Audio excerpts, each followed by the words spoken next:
Yo, what's good, YouTube? It's your boy, NosaaNation, man. Today we got a new special video, man. How good was Pistol Pete Maravich really? Now, you guys wanted me to react to this video for the longest.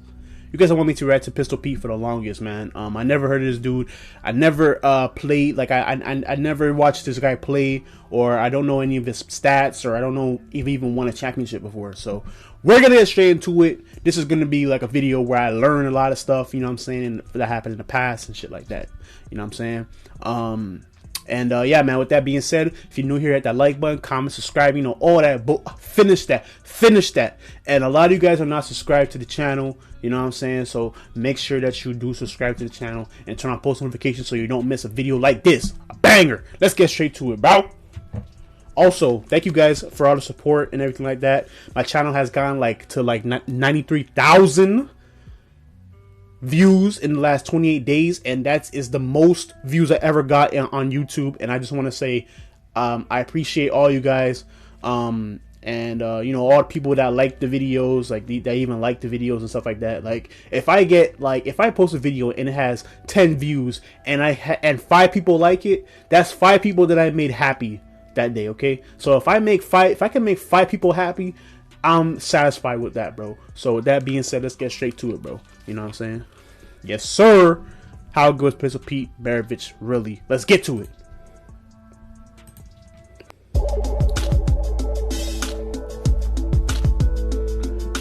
R.I.P. Kobe. The hell was that?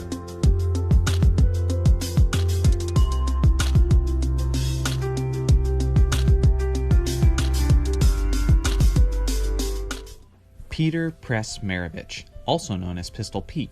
It's no secret that Maravich was a transcendent and quality basketball player, but just how good was he exactly? Well, let's do this like we do with all other players in this series. Yeah, I've heard about him, but I never watched him play, or you know, he probably came like his when he played in the league, like it was way before my time. You know what I'm saying? So take it back to the beginning of their career. Long before the Pistol had played a professional basketball game, Pete's father, Press, was hell-bent on making his son Pete into an NBA talent. As a result, hard work and basketball obsession was very present in Pete's life from a very early age.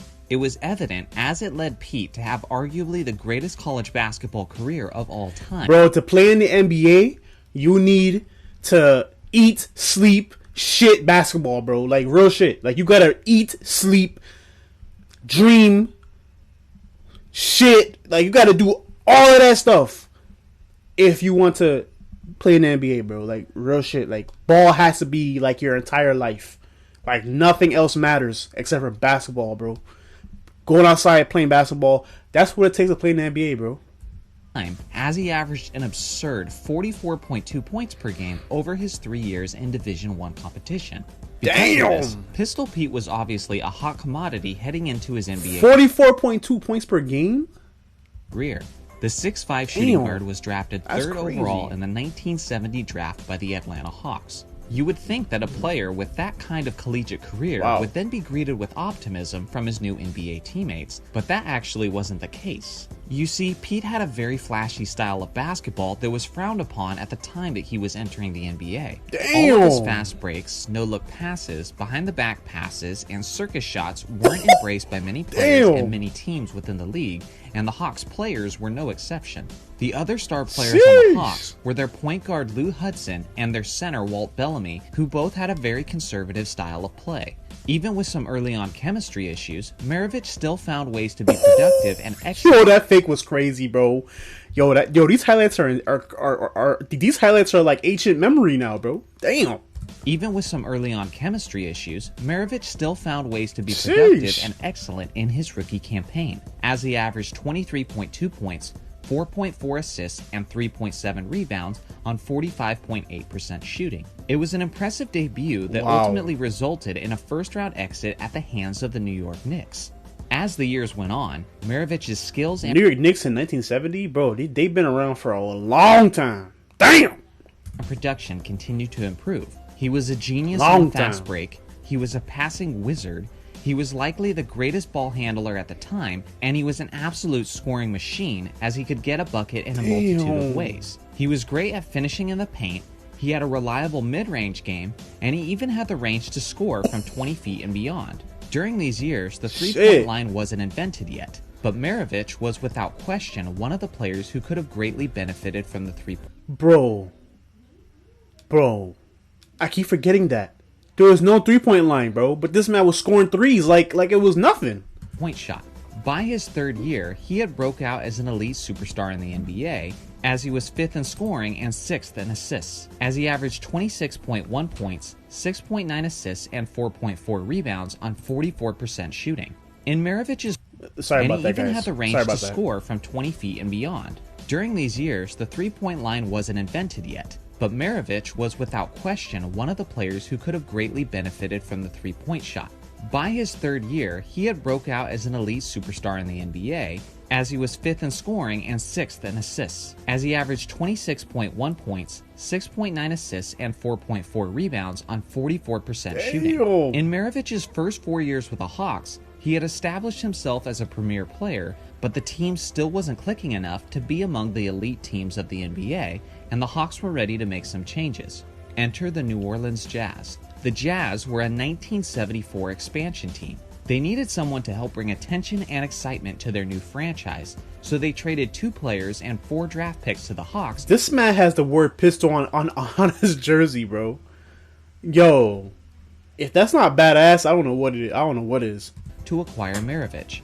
It comes as no surprise that the new expansion New Orleans Jazz offered little help to Maravich, and despite his fantastic numbers, they never made the playoffs during those years.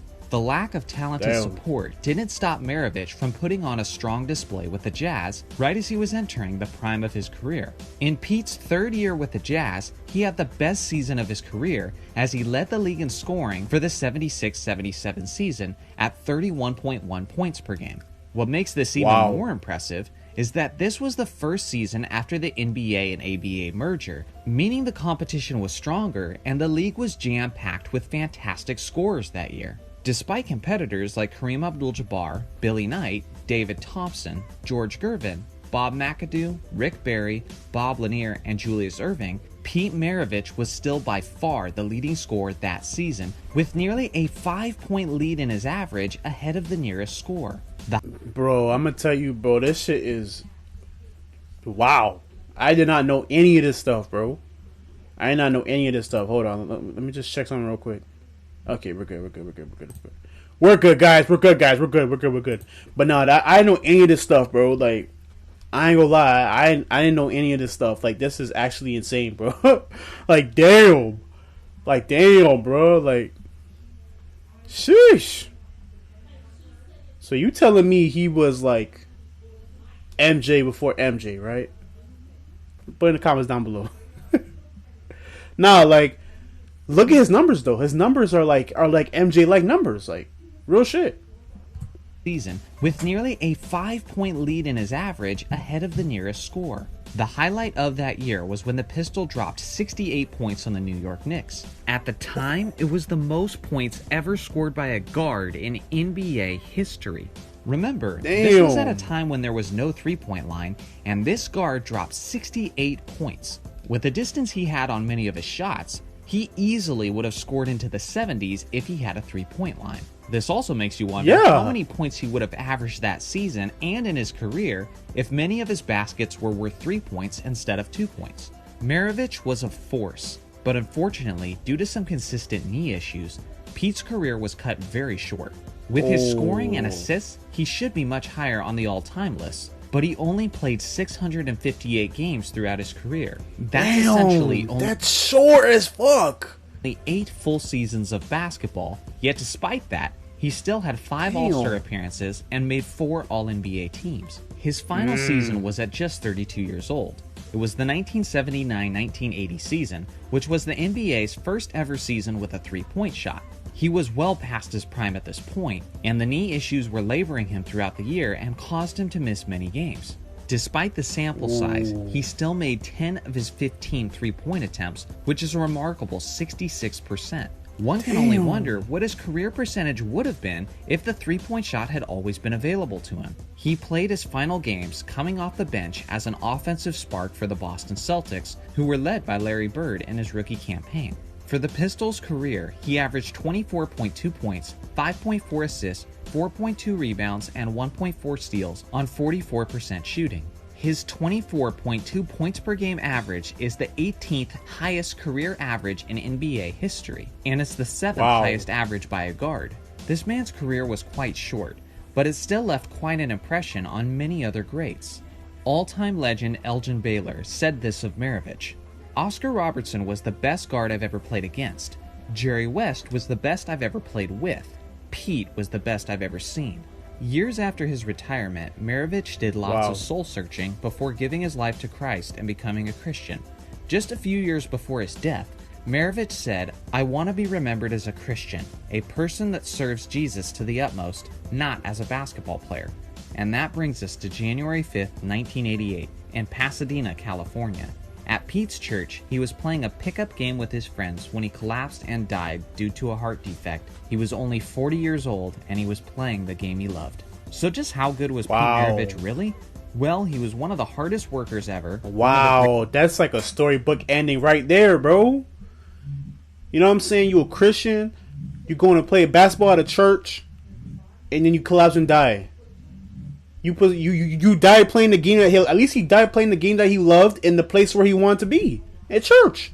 Shit, that's some real powerful shit right there, bro. Like, damn, that's some real deep, powerful shit. I love it. Like, wow, Jesus is king, bro. You know what I'm saying? Jesus is king, man, for real. Greatest passers, for real, one bro. of the greatest ball handlers, and one of the greatest scorers, which altogether makes him one of the greatest guards of NBA that history. pick was crazy. Let me know in the comments section where you rank Pete Maravich among the greatest guards of all time. Who's he better than, and who's better than him? Make sure to like and subscribe for more NBA content, and I'll see you guys in the next video. Man, that's such a fire video, man. What a dope video that was, man. Like, for real. Wow, man. Sheesh. Man, RIP to Pete Maravich. With that being said, hope you guys enjoyed that reaction. And I'm gonna see you guys in this video. Thank you for watching, and I'm out, man.